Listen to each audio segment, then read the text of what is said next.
So are you in support of the resolution filed by the Senate President or not? I still remember clearly, Mr. President, the adage mentioned by Senator De La Rosa that you don't confuse the enemy.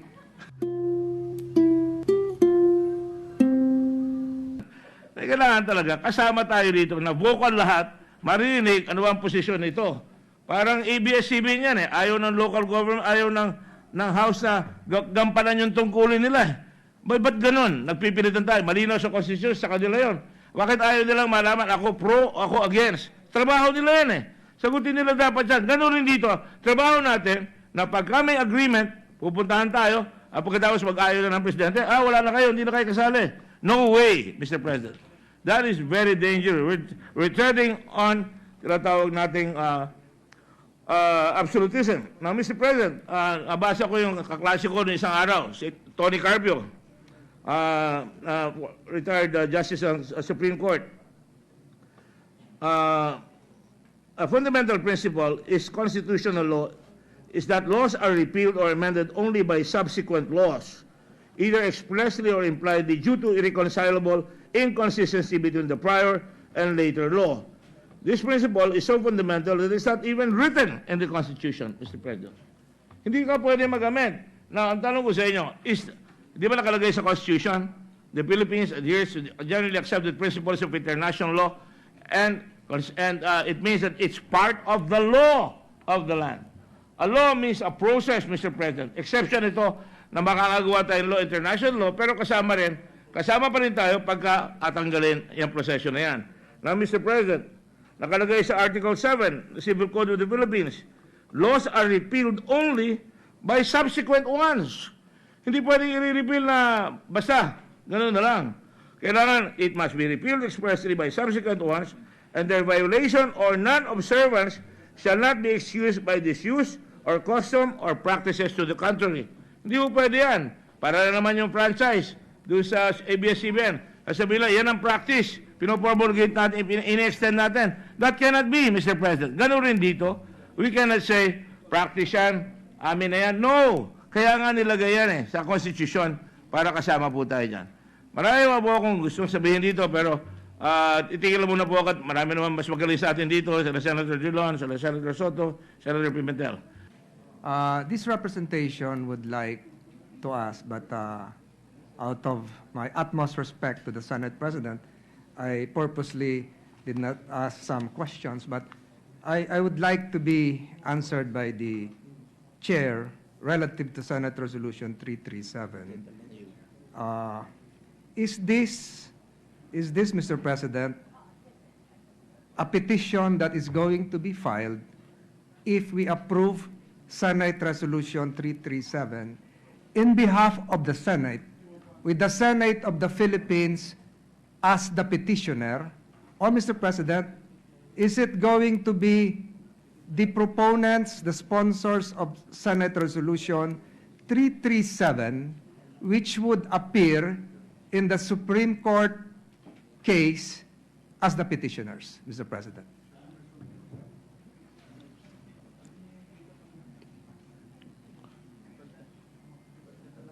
To respond to the query, the Senate President is recognized. Yes. Mr. President, once the resolution is adopted, then if a petition is going to be filed, the Senate will be represented in that petition. Because once it's approved, it's a resolution of the Senate. And again, mind you, the issue in the petition that we are going to file is merely simply asking the Supreme Court to once and for all interpret the Constitution. I am clearly informed, Mr. President, but it would appear, Mr. President, that this would really be a historical case because for the first time, we will now have three co-equal branches of government acting in unison to resolve an issue. The Senate petitioning, acting as the petitioner, the executive branch acting as the respondent, and the Supreme Court ruling, if it will rule, if it will acquire jurisdiction, as to the merits of the case. Am I correct, Mr. President?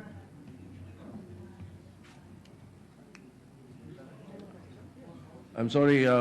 So sa kauna-unahang pagkakataon po, Mr. President, ay magkakaroon po ng isang kasong idudulog sa Korte Suprema kung saan ang tatlong branches ng tatlong sangay ng ating pamahalaan ay magkakaroon ng isang pagdinig kung saan magkakaroon ng isang kalutasan, kung magkakaroon ng jurisdiction ng kataas-taasang hukuman sa isang constitutional case. Tama po ba ako, Mr. President? With the permission of the Senate President, Please proceed, Minority Leader. yes, Senator Tolentino is correct. We will have the Senate as an institution bringing the case for the Supreme Court. The respondent will be the executive branch who will be answering the petition, and the Supreme Court will be the one to arbitrate on the rights and obligations of the two branches. That is a classic situation where the two political branches may not be able to agree with each other, and it is this third branch, the Supreme Court, who will arbitrate on these rights. That's the role of the Supreme Court. And, Mr. President, this is not the first time this happens. There was a case involving EO 464, which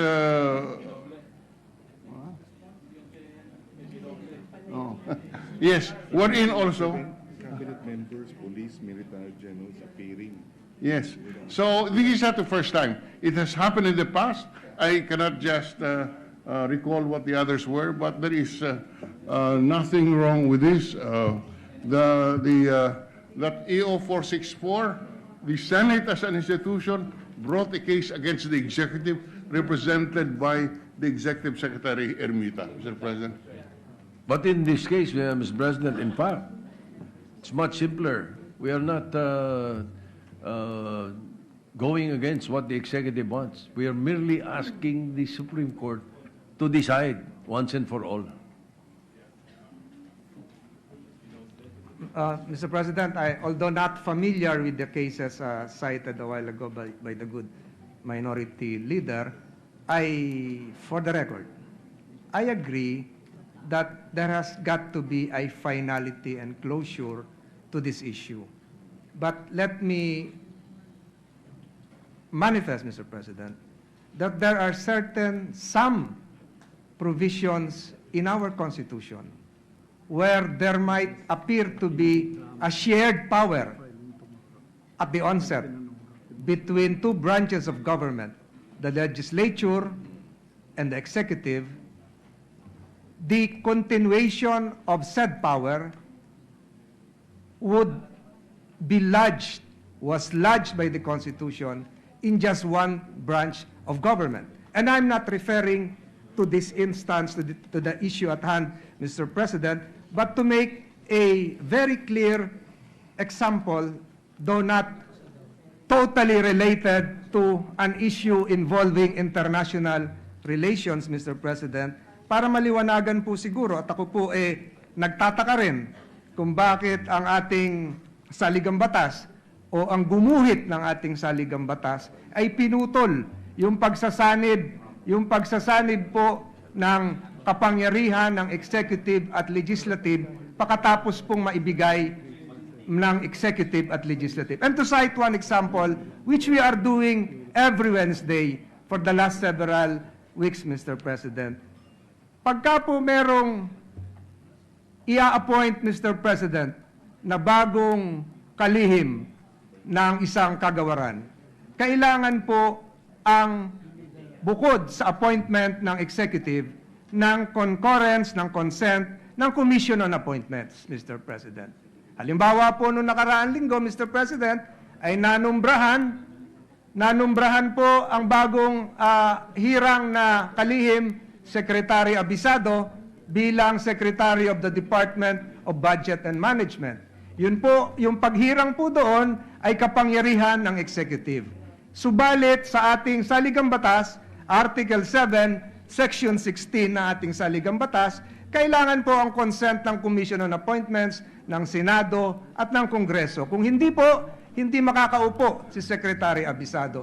Subalit, Mr. President, kung sakaling si Secretary Abisado ay hindi gumawa ng tama at siya po ay tatanggalin ng ating Pangulo, hindi na po kailangan ng consent ng Commission on Appointments.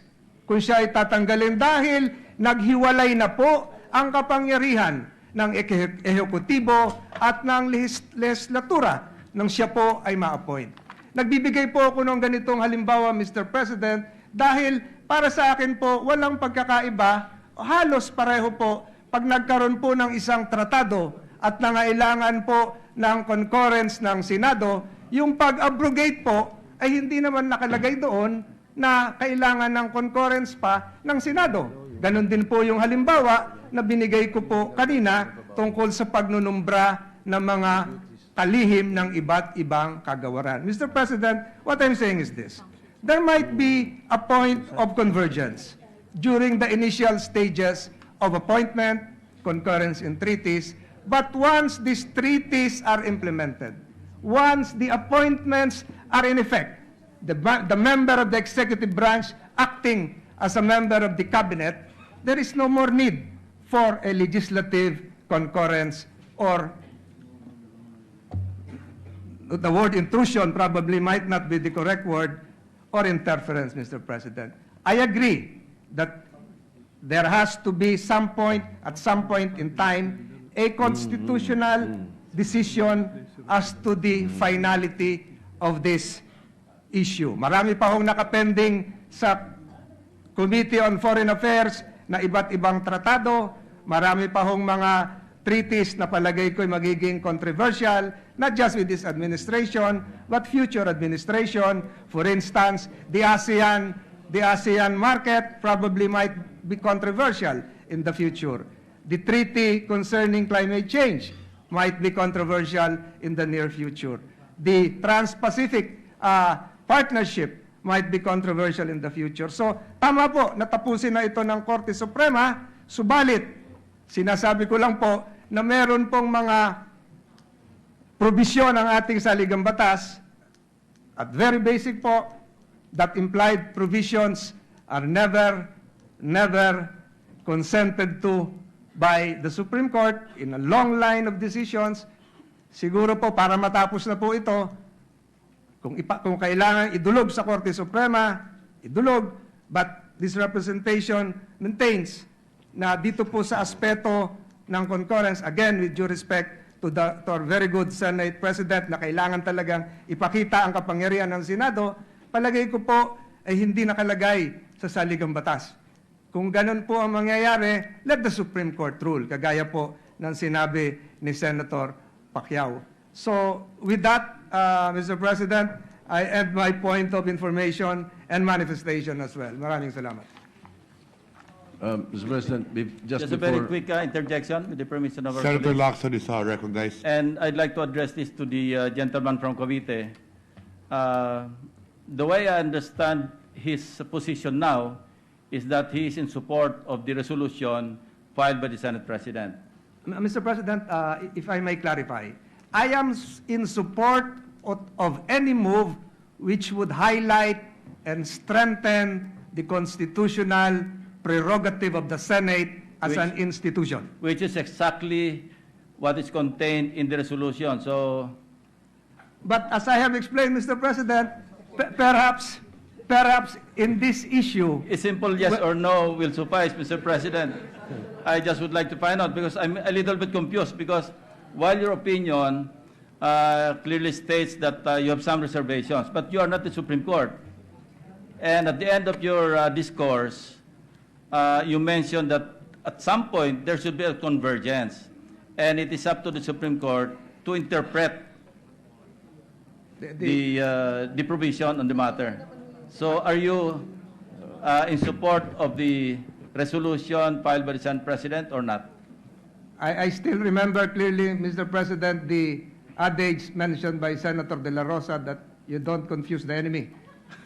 But Mr. President, seriously, Mr. President, I am in support of a resolution Thank you very much, Mr. clarifying President. the functions of the Senate. But, Mr. President, as regards the prerogative of the Chief Executive, I maintain that the Constitution is silent as to whether a Senate concurrence is needed. That's why, Mr. President, I mentioned during the initial stages of this discussion weeks ago that we respect the separation of powers.